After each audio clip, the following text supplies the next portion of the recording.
Nipashe mwanga wa jamii linaanza na habari kubwa inayosema polisi kuchunguza madai ya mfanyakazi wa ndani kujinyonga. Polisi kuchunguza madai ya mfanyakazi wa ndani kujinyonga. Habari inaendelea kwenye gazeti lako la Nipashe kwenye kurasa wa mbele. Lakini bado kuna habari inayosema wajibu wa mama mkwe kwa ndoa ya kijana wake.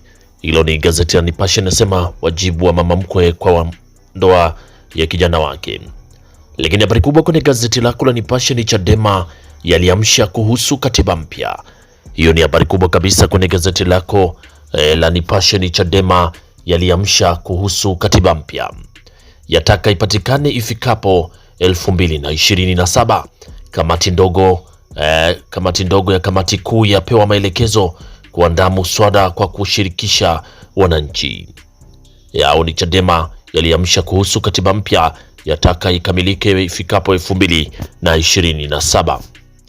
Lakini waliotukana tume ya Jaji Chande wasakwa, watatu watiwa mbaroni.